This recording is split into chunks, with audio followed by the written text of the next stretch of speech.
હું ને મારા ભાઈબંધ જુનાગઢ પૂગી ગયા ને ચાલુ વરસાદમાં ગિરનાર ચડવા માંડ્યા. ગિરનાર પર્વત ઉપર ફૂલ ટ્રાફિક હતો તો આપણે ફૂલ ટ્રાફિકમાં ફૂલ બાકા ઝીકી બોલાવતા પૂગી ગયા અંબાજીના મંદિરે.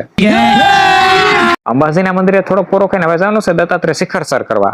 હાલો તો આ સામે દેખાય એ જ છે દત્તાત્રેય પર્વત. પણ સિટીની અંદર ટ્રાફિકનો એટલો ટ્રાફિક એ પર્વત ઉપર થઈ ગયો છે. થોડીક વારમાં તો ક્યાંકથી નકરા ધોવાણા નીકળવા માંડ્યા. પછી ખબર પડી આ તો વાદળ આપણને રૂબરૂ મળવા માટે આવ્યા છે. ઘર ભેગું થાને ભાઈ. પવન એટલો ફફડાટી મારતો હતો કે મારા ભાઈબંધ તો ઘડીક પાર્યું ઝાલીને ઉભા રહી ગયા. થોડીક વાર પછી વાદળાનું મોટું ટોળું આવ્યું ને દત્તાત્રેય શિખરને ગુમ કરી દીધો.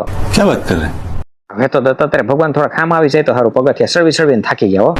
વાદળાઓની ટીમ થોડીક વાર પછી રફુચક્કર થઈ ગઈ ને દત્તાત્રેય પર્વતના જોરદાર દર્શન થઈ ગયા આંખેથી. દત્તાત્રેય શિખર સુધી પહોંચવામાં ટ્રાફિક એટલો નડી ગયો કે ખિસ્સામાંથી ફોન નો નીકળ્યો, શૂટિંગ નો થઈ શક્યું. પણ ફાઇનલી 9999 પગથિયા ચડીને આપણા ભાઈબંધોએ ગુરુ દત્તાત્રેયના દર્શન કરી લીધા છે. હવે ગિરનાર પર્વતની નીચે ઉતરતી વખતે આપણે જૂની સીડીએથી જવાનું છે, પણ એના માટે તમારે આના પછીનો વ્લોગ જોવો પડશે. ગિરનાર પર્વતનો ફૂલ વ્લોગ આપણે YouTube ચેનલમાં આવ્યો છે ને એની લિંક આપણે પ્રોફાઇલની બાયોમાં આપેલી છે. તો ફટાફટ YouTube ની આપણી ચિરાગ થોરિયા નામની ચેનલમાં ગિરનારનો વ્લોગ જોતા આવો ને એમાં કઈક સબસ્ક્રાઇબ નામનું બટન આવે છે એક દબાવતા આવજો હો.